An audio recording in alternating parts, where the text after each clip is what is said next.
जय माता दी। कैसे हो आप लोग। एक लाचारी गीत लेके आई हूँ आज आप लोग के बीच में। आप लोग सुनिएगा, आप लोग को बहुत पसंद आएगी तो हमारे चैनल की भी आप लोग लाइक सब्सक्राइब कर दीजिएगा। तो चलो शुरू करती हूँ। जय माता दी।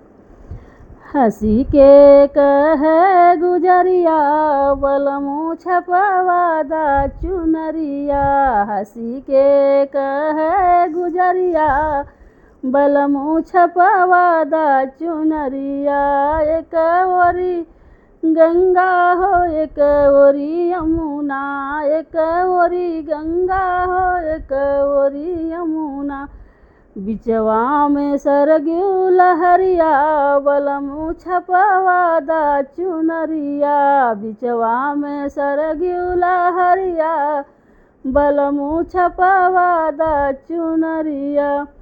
हंसी के कहे गुजरिया बलमू छपवादा चुनरिया, हंसी के कहे गुजरिया बलमू छपवादा चुनरिया।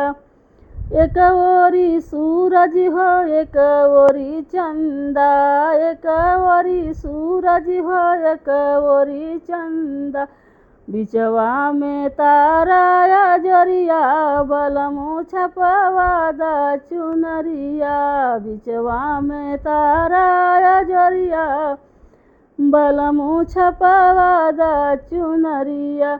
हंसी के कहे गुजरिया बलमू छपवादा चुनरिया, हंसी के कहे गुजरिया बलमू छपवादा चुनरिया। एक ओरी गोकुल हो एक ओरी मथुरा, एक ओरी गोकुल हो एक ओरी मथुरा, बिचवा में अयोध्या नगरिया बलमू छपवादा चुनरिया, बिचवा में अयोध्या नगरिया बलमू छपवादा चुनरिया। हंसी के कहे गुजरिया बलमू छपवादा चुनरिया, हंसी के कहे गुजरिया बलमू छपवादा चुनरिया।